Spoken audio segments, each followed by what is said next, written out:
사랑은 여기 있으니 우리가 하나님을 사랑한 것이 아니요 하나님이 우리를 사랑하사 우리 죄를 속하기 위하여 화목제물로 그 아들을 보내셨음이라. 사랑하는 자들아, 하나님이 이같이 우리를 사랑하셨은즉 우리도 서로 사랑하는 것이 마땅하도다. 어느 때나 하나님을 본 사람이 없으되 만일 우리가 서로 사랑하면 하나님이 우리 안에 거하시고 그의 사랑이 우리 안에 온전히 이루어지느니라. 아멘.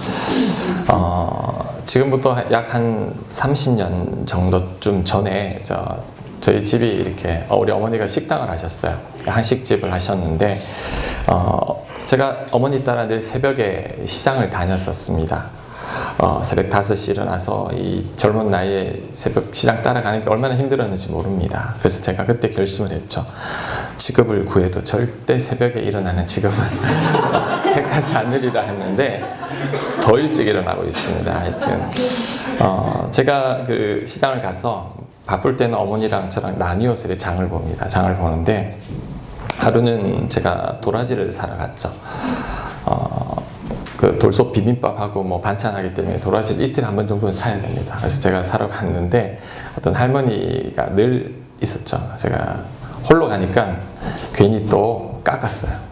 1,000원을 깎았습니다. 괜히 비싸게 부르는 것 같아서 이제 어린 나이에 1,000원을 깎고 이제 다시 장을 다 보고 어머니랑 합류해서 자랑을 했죠. 엄마한테 엄마 1,000원 깎았어 이렇게 이야기하니까 저희 어머니가 그때 제일 나무랬습니다. 이 추운 날씨에 저 할머니가 이 나이 드신 할머니가 저 노점에서 저렇게 파는데 왜 깎냐고, 더 줘도 시원찮을 판에 왜 깎냐고.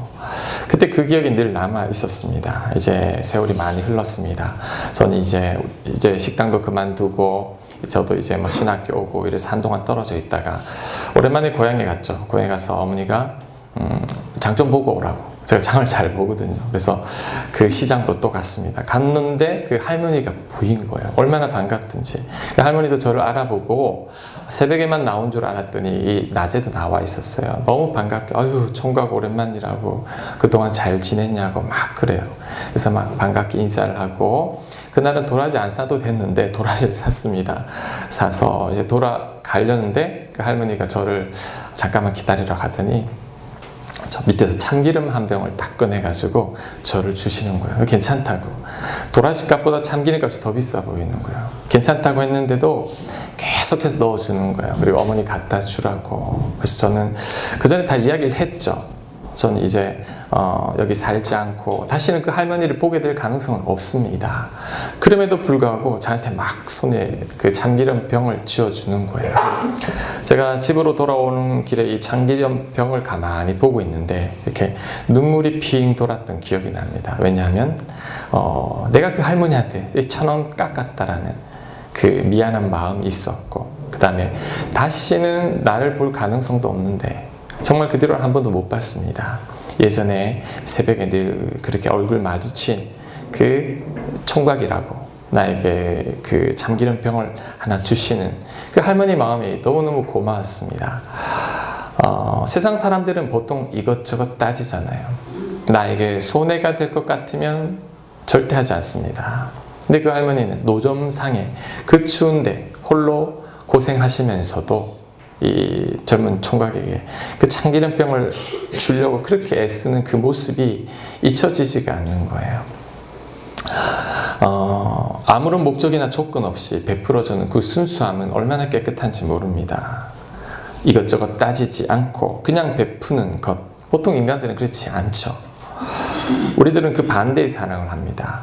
조건을 다는 거죠. 심지어 내 자식들에게까지 공부 열심히 하면 너 내 말 잘 들으면 이런 조건을 걸고 용돈을 주겠다고 이렇게 잘 해야지만 사랑해 줄 것처럼 이야기합니다. 사랑해서 결혼한 부부들도 마찬가지입니다. 조건적인 사랑을 합니다. 사랑해서 결혼한 것 같지만 시간이 지날수록 그 사랑이 퇴색되죠. 조건을 겁니다. 남편이 돈을 못 벌어와도 아내가 살림을 잘 못해도 나는 상관없이 내 아내와 내 남편을 사랑할 수 있습니다. 한번 손 한번 들어보실래? 뭐 어떤 조건에 있든지 간에 나는 사랑할 수 있습니다. 네, 이게 쉽지 않다라는 거죠. 예? 있습니까? 진짜 사랑은 여러분 이런 거죠. 조건을 따지지 않는 것입니다. 오늘 설교 제목이 참사랑이란, 오늘 읽은 성경 말씀에서 제가 참사랑 3가지를 한번 묵상해 보았습니다. 그것을 한번 나누어 보려고 합니다. 도대체 참사랑이란 무엇일까요? 참사랑이란 조건을 걸지 않는 것입니다. 조건을 건 사랑은 내 욕심입니다. 조건을 건 사랑은 다툼과 불화를 일으킬 뿐입니다. 왜요? 그 조건을 다 채워줄 수 없기 때문이죠. 배우자에게, 내 자녀들에게 사랑이라는 명목으로 자꾸 조건을 거는 것은 거래입니다. 거래. 가족에게조차 거래를 한다면 세상 사람들과는 더 깊은 거래를 하게 되죠. 저에게 참기름병을 주었던 그 할머니와 같은 그 순수한 마음이 아니라는 거죠. 우리가 정말 화목하고 행복하길 원한다면 이제는 더 이상 조건을 걸지 않아야 합니다. 내 자녀들에게, 그리고 내 배우자에게. 참 사랑은 조건을 다는 게 아닙니다. 조건을 건 사랑은 거래이며 서로를 불행하게 하고 또 서로에게 불화를 가져올 뿐입니다. 참 사랑은 무조건적이죠. 그런데 사람들은 이런 무조건적인 사랑을 받을 때 감동을 받습니다. 제가 왜 감동을 받았죠? 조건 없는 그 사랑 때문이죠. 우리가 여기에 왜 있죠? 하나님의 그 조건 없는 사랑 때문입니다. 조건을 단 사랑은 사람과 사람을 자꾸 멀어지게 하는데, 조건을 달지 않는 사랑은 우리를 감격하게 합니다. 오늘 성경 말씀, 사랑은 여기 있으니 우리가 하나님을 사랑한 것이 아니요 하나님이 우리를 사랑하사. 우리는 하나님을 사랑한 적이 없습니다. 그런데 하나님이 우리를 먼저 사랑해 주셨습니다.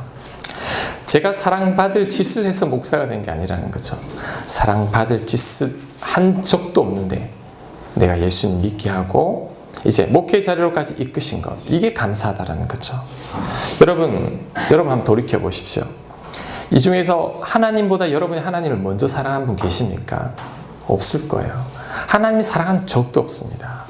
저는 25년간 하나님을 안 사랑했어요. 교회도 제대로 다니지 않았죠. 그런데 하나님이 먼저 찾아와서 먼저 사랑해 주셨다라는 거죠. 심지어 하나님은 여러분을 짝사랑했습니다.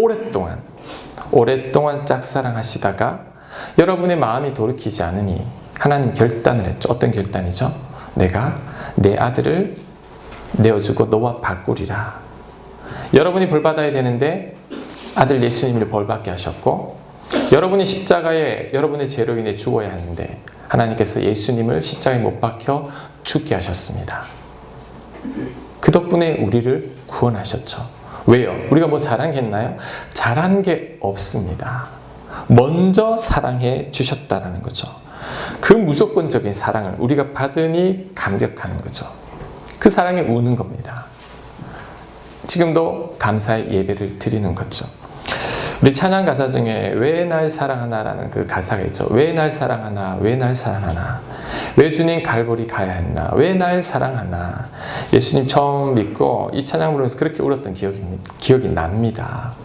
나는 하나님이 싫어하는지만 골라 했는데 왜 날 사랑하나, 왜 날 구원해 주셨나.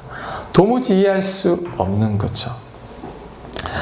그러므로 이제 여러분, 하나님이 그 무조건적인 사랑을 우리에게 보여주셨기 때문에 우리도 이제 그 사랑을 해야 됩니다. 내 자녀가 공부를 좀 못해도, 말 안 들어도, 말썽 피워도, 그럼에도 불구하고 나도 사랑해 줄 알아야 합니다. 조건적인 사랑을 받은 아이들은 건강해지지 않습니다. 아주 이기적으로 변합니다. 무조건적인 사랑을 받은 아이들은 아주 건강합니다. 모든 환경 가운데서도 흡족하며 살아갈 수 있게 됩니다. 내 배우자가 내 눈에 안 차고 날 힘들게 하고 이쁜 구석은 하나도 없지만 그럼에도 불구하고 사랑하는 것, 사랑한 조건을 찾아봐도 하나도 없음에도 불구하고 내가 사랑해 줄 때, 그때 감격합니다. 아내가 새 차를 샀는데 밖에 나가서 샥 긁고 왔어요. 어떻게 해야 되죠? 그럼에도 불구하고 괜찮아? 다친 데 없어? 이렇게 할 때, 내 남편이 밤늦게 들어와서 술 취해서 들어왔을 때 아침에 해장국 딱 끓여줄 때, 남자들은 그때 감격한다 그래요. 예기치 않을 때 분명히 잔소리해야 되는데, 혼을 내야 되는데 정반대로 대해줄 때, 그때 감격하는 것입니다. 무조건적인 그 사랑 때문에. 가족들을 여러분 사랑하십니까? 조건을 걸면 안 됩니다. 조건을 걸면 거래죠. 그래서 내 욕심입니다. 조건을 걸면 안 되죠. 나의 이기적인 마음입니다. 참 사랑은 조건을 걸면 안 됩니다.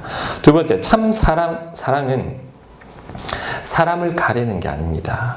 사람을 차별하지 않는 거죠. 경호원들이 대통령 암살하러 가면 영화 같은 데 보면 막 대통령을 감싸합니다.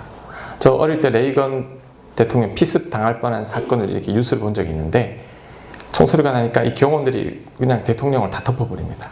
왜? 보호해야 되니까. 내가 죽더라도 대통령은 보호해야 된다는 거죠. 경호원들은 VIP들을 그렇게 보호해야 됩니다. 근데 그 반대로 대통령이 경호원들을 위해서 목숨을 버리는 경우가 있습니까? 아니죠.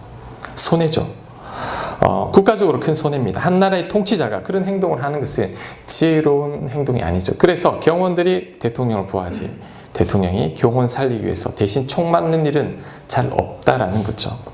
그런데 하나님은 우리에게 이런 사랑을 보여주셨다라는 거죠. 10절 후반부에 보면 우리 죄를 속하기 위하여 화목제물로 그 아들을 보내셨음이라. 자, 여러분, 이게 얼마나 놀라운지 모릅니다. 대통령이 경호원을 위해서 대신 죽는 것 만 배나 더 위대한 일입니다. 왜? 창조주가 내가 만든 피조물을 위해서 죽는다라는 게 말이 됩니까? 피조물이 창조주를 위해서 희생해야 되는데 그 반대로 했습니다.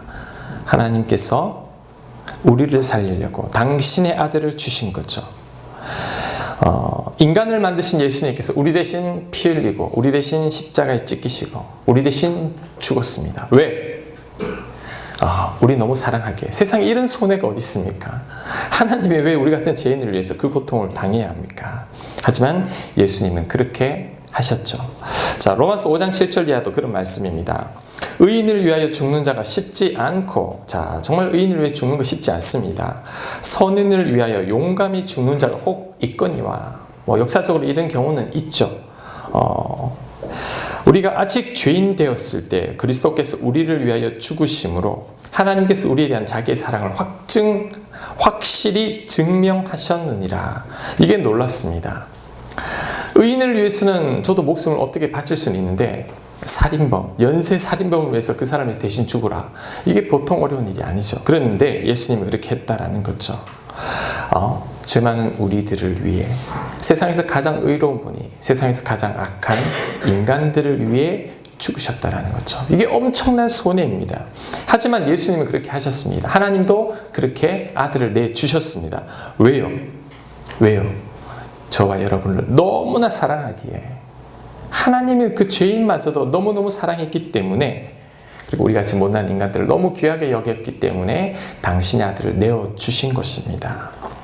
자, 여러분, 저를 한번 보십시오. 우리 성도님들이 신방을 다녀보면 큰 착각하는 경우가 있어요. 그 착각이 무엇이냐면, 하나님은 목사님 같은 분, 꼭 저를 말하는 게 아닙니다. 믿음이 좋은 저분은 사랑할 것 같은데 저는 사랑하지 않을 것 같습니다. 이렇게 말하는 분들을 종종 만납니다. 그런데 크게 잘못된 생각이죠.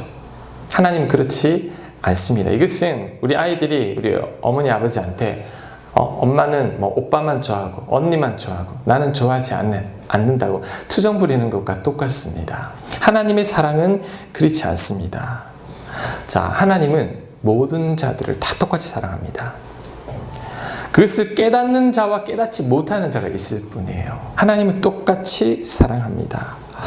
자, 예수님께서 만약에 사람을 가렸다면, 사람을 차별했다면 저와 여러분 이 자리에 없을 거예요. 왜? 하나님 보시기에 그렇게 이쁜 사람이 아니거든요. 저 같은 경우에는. 하나님이 가리고 차별했다면 저 같은 사람은 예수님 믿을 수도 없었다라는 거죠. 그런데 자, 하나님은 모든 사람들을 다 이뻐하시고 너무나 사랑하십니다. 4주간 우리 오두막에 대해서 설교를 했는데, 자, 그 연쇄 살인범, 하나님은 그 사람도 사랑할까요? 여러분, 저와 여러분만큼 사랑합니다. 왜? 하나님에게는 10손가락입니다. 깨물 안 아픈 손가락 없죠. 하나님에게는 귀한 자녀라는 거죠. 이것이 바로 믿어지지 않지만 하나님의 사랑입니다. 여러분을 향한 하나님의 사랑입니다. 자, 그러므로 우리도 그 사랑을 받고 있다면 사람을 절대 가리면 안 됩니다. 사람을 차별하면 안 됩니다. 인간관계 갈등의 대부분은 여기에서 시작됩니다. 우리는 사람을 가리고 차별하는 본능이 있습니다. 이게 본능입니다. 우리는. 그래서 내 마음에 드는 사람만 상대하려고 합니다. 이 사람은 이래서 싫고 저 사람은 저래서 싫다라고 이야기합니다. 내 입맛에 맞는 사람만 좋아하죠. 그렇지 않은 사람들은 배척하고 상종하지 않으려 합니다. 그래서 사람들과 갈등이 있는 것입니다. 자, 부부지간에도 가족 간에도 이것 때문에 갈등이 있습니다. 내 배우자를, 내 자녀들을 내 취향대로 바꾸려고 합니다. 나는 이렇게 했으면 좋겠어. 이것만큼 좀 고쳐줬으면 좋겠어. 이렇게 좀 해줘라고 이야기하죠. 상대는, 내 자녀는 나와 전혀 다른 인격체인데 그것을 인정해주지 않는 거죠. 그래서 가족 간에도 갈등이 있습니다. 자, 그리고 여러분, 우리들이 사람을 자꾸 가리고 내 취향대로 가리고 사람을 차별하는 것은 성경은 이렇게 말합니다.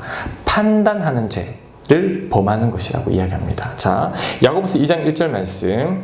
내 형제들아, 영광의 주 곧 우리 주 예수 그리스도에 대한 믿음을 너희가 가졌으니 사람을 차별하여 대하지 말라. 만일 너희 회당에 금가락지를 끼고 아름다운 옷을 입은 사람이 들어오고 또 남루한 옷을 입은 사람들이 들어올 때에 너희가 아름다운 옷을 입은 자를 눈여겨보고 말하되 여기 좋은 자리에 앉으소서하고 또 가난한 자에게 말하되 너는 거기 서 있든지 내 발등상 아래에 앉으라 하면, 지금 교인들을 보고 차별하는 거죠. 돈 있어 보이는 교인과 그렇지 않은 사람들을 차별하는 겁니다. 자, 4절. 너희끼리 서로 차별하며 악한 생각으로 판단하는 자가 되는 것이 아니냐. 성경 뭐라고 말하죠? 이것 자체가 차별하며 악한 생각으로 판단하는 것이라고 이야기합니다. 그래서 우리가 사람을 가리고 차별하는 것, 하나님께서 절대 기뻐하지 않는다라는 거죠. 제 친구 목사 중에 제가 참 한 가지 부분에서 굉장히 존경하는 친구가 있습니다. 이 친구는 모든 사람을 있는 그대로 다 좋아합니다. 이게 얼마나 위대한 일인지 모릅니다. 처음에는 이제 신대원 때 만난 친구인데 성격이 좋아서 그런 줄 알았는데 사귀어 보니까 성격이 안 좋아요. 그리고 잘난 체도 잘해요. 그런데 사람을 다 좋아합니다. 이 친구는 사람을 가리지 않아요. 우리는 사람을 보고 자, 나이 따지고 학벌 따지고 저 사람 나에게 도움이 될까 따지고 성별 따지고 이런 것들 저울질을 합니다. 사람끼리. 근데 이 친구는 그게 없어요. 그냥 학교 다닐 때도 사람들이 꺼려 앉는 친구들도 다 친합니다. 그게 얼마나, 저는 좀 내성적인 편이어서 그러지 못하는데 그게 부러워요. 왜? 다른 게 아니라 모든 사람들을 똑같이 대할 수 있는 것. 그래서 그 친구 주변에는 친구들이 많아요. 얼마나 많은지 모릅니다. 사람들을 절대 가리지 않고 차별하지 않는 것. 자, 예수님도 우리를 그 사랑으로 사랑해 주셨습니다. 우리가 그 차별 없는 사랑을 받고 있죠. 여러분이 깨닫지만 못할 뿐이지. 참 사랑은 절대 가리는 것이 아니고 참 사랑은 절대 차별하는 것이 아닙니다. 자, 여러분, 사람 가리지 마십시오. 사람 차별하면 안 됩니다. 내 마음에 드는 사람하고 만나려고 하면 안 됩니다. 교회는 절대 그러면 안 되죠.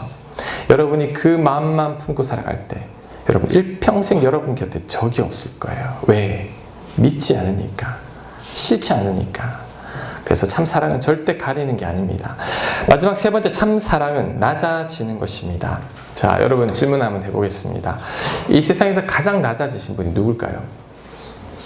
예수님. 하늘을 보자버리고 이 땅에 오셨습니다. 예수님보다 더 낮아진 분은 없죠. 10절 후반부 제가 다시 읽겠습니다.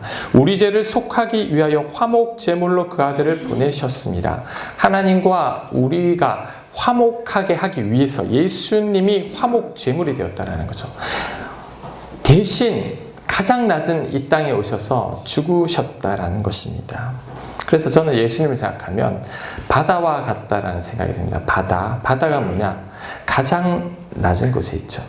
그래서 전 세계에 있는 모든 물들이 다 바다로 흘러갑니다. 왜요? 바다는 다 받아주거든요. 그래서 바다가 아닌가 이런 생각을 한번 해봤습니다. 다 받아. 모든 구정물이든 좋은 물이든 모든 물을 다 받아줍니다. 예수님이 그와 같아요. 가장 낮은 곳에 거하시면서 다 받아줘요. 모든 이들을 차별하지 않아요. 우리는 늘 차별하고 사람 가리는데 모든 사람을 다 받아줍니다. 제가 조금 전에 말했던 그 친구, 어떻게 저럴까 혼자 생각을 해봤는데 제 나름대로 그 답을 내린 게 있습니다. 그게 뭐냐면 이 친구가 열등감이 하나 있어요. 뭐냐면 아버지가 교회 사찰 집사님이셨어요. 여기에 대한 약간의 그런 컴플렉스가 있는 것 같아요. 그런데 저는 그것이 장점이라고 생각합니다. 그는 어릴 때부터 이제 교회에서는 이제 우리 아빠는 사찰 집사님이야. 그 마음 때문에 많이 낮아져 있어요. 그는 이미 낮아져 본 경험을 해보았기 때문에 모든 사람이 다 쉽게 다가가는 거예요. 자, 처음부터 높아진 사람은 절대 낮은 사람들을 받아들이지 못합니다. 낮아져 본 자만이 낮아진 자들을 흡수할 수 있지 높아진 사람들은 절대 낮은 자들을 흡수할 수 없습니다. 왜 갑질이라는 말이 있죠? 한 번도 낮아져 본 적이 없으니까. 한 번 낮아져 보면 낮은 사람들 마음을 이해하고 품을 텐데 낮아져 본 경험이 없으니까 그 누구도 품지 못한다라는 거죠. 필리핀 톤도에 그 김숙향 선교사님이라고 있습니다. 여러분 들어보셨어요? 아는 분 있어요? 없어요? 이 선교사님 이제 남편이 굉장히 유명한 분입니다. 남편이 누구냐? 자, 이분이 조폭 출신의 목사님이세요. 전과 34번 살인죄로 교도소 갇혀서 이제 사형 선고를 받았습니다. 사형 선고를 받고 복역 중에 예수님을 만나서 회심합니다. 거기서 인생이 바뀌죠. 그 뒤로 너무 모범수로 잘 있으니까 이제 20년 만에 이제 출소되어서 이제 후에 목사님이 되었죠. 이 조폭 출신의 이 필리핀 사람이 이 김숙현 선교사님을 좋아하고 따라다니면서 결혼하자고 한 거예요. 나이가 14살 더 많아요. 이 선교사님보다. 게다가 한국 사람도 아니잖아요. 사진을 보면 온몸에 문신이 있어요. 그러니까 너무너무 무시무시하게 생겼어요. 게다가 이 목사님은 어렸을 때 부모님으로부터 버림받은 거죠. 고아처럼 살다가 노숙하며 살다가 살기 위해 발버둥 치다가 이렇게 폭력배가 될 수밖에 없었고 살기 위해서 애쓰다가 보니 그 살인을 저지르면서 그렇게 감옥에 갇힌 거죠. 김숙현 선교사님 도망 다닙니다. 계속 몇 년 동안. 그러다가 기도하는 가운데 하나님 마음 주셔가지고 결혼을 합니다. 이제 14살 차이 나는 이 조폭 출신의 그 깡패 목사님하고 결혼을 하는데 처음에는 너무 행복하게 잘 살았죠. 그런데 이제 신혼 기간이 지나고 나니 이제부터 그때부터 갈등이 있습니다. 왜? 살아온 환경이 너무 다르잖아요. 평생 하나님 품 안에 있었던 선교사님, 평생 조폭 생활했던 그 사람이 어떻게 어울릴 수 있겠습니까? 너무너무 큰 갈등이 있어가지고 한 7년 동안 이 김숙현 선교사 한국으로 도망칠 생각까지 했다라는 거. 왜? 너무 남편이 안 맞으니까. 그것 때문에 늘 기도하고 그가 많이 고민 가운데 있을 때, 자, 그때 하나님께서 그녀에게 이런 마음을 주십니다.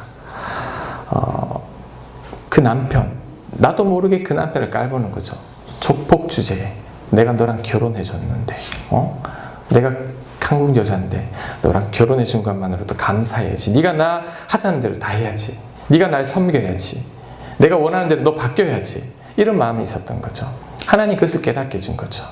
그래서 그가 깨닫고 이제 그 남편을 이해하려고 했죠. 가만히 생각하니 한 번도 사랑받아 본 적이 없죠.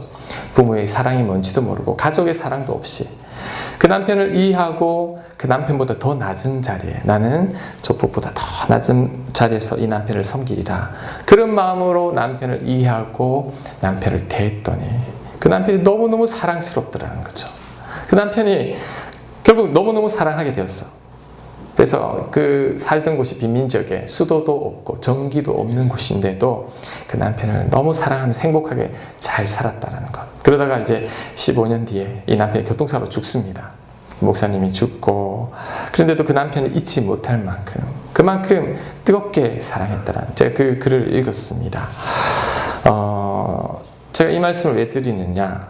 자, 내가 낮아지면 모든 사람을 다 품을 수 있습니다. 그런데 내가 높으면 절대 못 품습니다. 내 주변 사람 다 마음에 안 듭니다. 섬길 수가 없게 되는 거죠. 여러분, 사람들과 왜 갈등이 있는 줄 아세요? 내가 그 사람보다 높다고 생각하기 때문이죠. 절대 내가 그 사람 밑에 들어갈 수 없습니다. 자존심 상하는 거죠. 내가 맞고 네가 틀렸는데 내가 어떻게 너한테 들어가? 네가 숙여, 네가 나에게 맞춰. 이런 마음이 있다라는 거죠. 이런 마음으로는 절대 화목할 수 없는 거죠. 자, 예수님이 왜 이 땅에 오셨죠? 하늘에 있으면서 우리 마음을 이해할 수 없는 거죠. 내가 가장 낮아지셨어. 가장 비천한 이 구유에 오셔가지고 우리를 구원하신 거죠. 그 사랑을 경험한 우리들이 그 사랑에 감격해 변하는 것입니다. 여러분, 세상 모든 물을 받아주는 바다처럼 여러분 낮추고 여러분 스스로가 낮아져야 합니다. 그것이 바로 예수님의 참 사랑이죠. 그것이 바로 여러분들이 모든 사람들과 잘 지내는 비결입니다. 자, 여러분 예수님처럼 낮아지시고 낮추시기 바랍니다. 자, 그럴 때 바닷물로 모든 물들이 흘러들어가시 사람들이 여러분에게 모여들기 시작할 겁니다. 그리고 하나님의 그 사랑을 알게 될 것입니다. 자, 그리고 이렇게 낮아지는 것, 이게 마땅히 우리가 해야 될 일입니다. 자, 11절 말씀 우리 같이 한번 읽어보겠습니다. 11절 말씀 시작.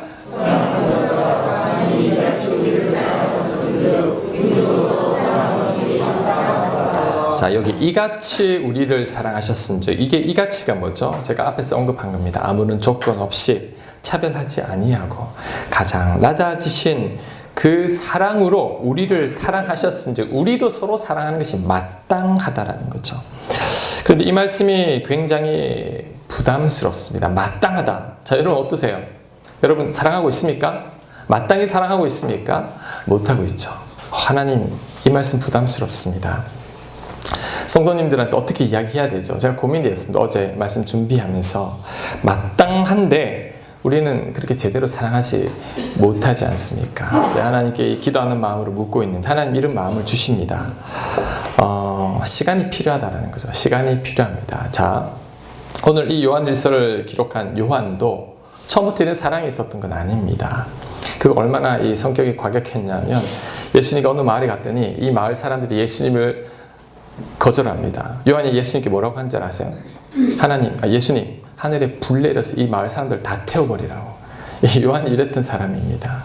근데 그가 하나님 사랑 알고 예수님 사랑 알고 나이가 들어가면서 사랑의 사람으로 바뀐 거죠. 여러분, 하루 만에 사랑의 사람으로 바뀌는 게 아닙니다. 여러분이 하나님의 사랑을 알아가고 예수님의 사랑을 알아가면서 그때 바뀝니다. 남자들은 언제 철들죠?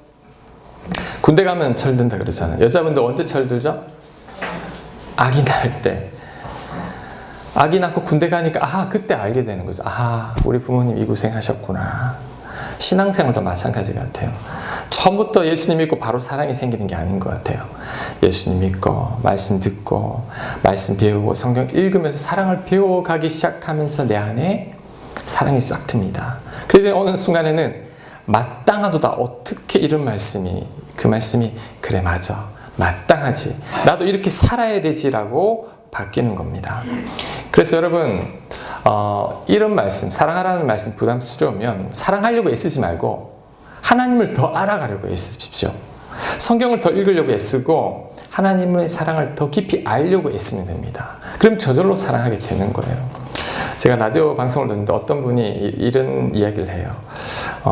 교회를 이제 초신자인데 교회를 잘 다니다가 갑자기 교회를 안 다니려고 한다는 거예요. 그래서 이제 신방을 가서 왜 교회 안 다니려고 하냐 그랬더니 이제 본인한테 원수 같은 사람이 하나 있는데 계속 교회 다니다가는 그 사람을 용서하게 될 것 같다라는 거죠. 그 말이 맞아요. 계속 교회 다니고 사랑하고 이렇게 하니까 그 사람을 용서하고 싶은 마음이 생기는데 용서하기 싫어서 교회를 나가기 싫다라는 거죠. 근데 그런 사람이 용서하게 되죠. 왜? 하나님의 사랑을 알고 이제 그 사랑에 감격하게 되면 나도 사랑하는 마음이 생기는 겁니다. 그래서 마땅하도다. 말도 안 돼. 이러다가 그래, 이렇게 해야 되지. 예수님이 우리에게 그 사랑을 보여주셨는데 나 또한 그렇게 해야 돼라고 바뀌는 겁니다. 그래서 여러분 여러분의 사랑은 여러분의 믿음의 정도입니다. 여러분이 하나님의 사랑을 아는 만큼 사랑할 수 있습니다. 그래서 너무 사랑하려고 애쓰지 말고 차라리 하나님 사랑에 푹 빠지면 됩니다. 십자가 사랑에 푹 빠지면 저절로 사랑하는 마음이 생겨요. 그전에는 도저히 사랑할 수 없었던 사람인데, 그래, 이 사람도 내가 사랑하는 게 마땅하지, 이렇게 바뀌는 겁니다. 자, 마지막으로 중요한 12절 말씀 읽고 마치겠습니다. 12절 우리 같이 한번 읽겠습니다. 시작. 어느 때나 하나님을 본 사람이 없으되 만일 우리가 서로 사랑하면 하나님이 우리 안에 거하시고 그의 사랑이 우리 안에 온전히 이루어지느니라. 자, 여러분 하나님 보기를 원하시죠? 여러분 안에 하나님 거하심을 느끼고 싶죠? 방법이 있습니다. 성경 가르쳐주고 있어요. 어떻게 해요? 자, 12절 중간에 보면 만일 우리가 서로 사랑하면, 조건입니다. 만일 여러분이 서로 사랑하게 되면 그때 하나님을 볼 것이요, 여러분 안에 거하신 하나님을 느끼게 될 겁니다.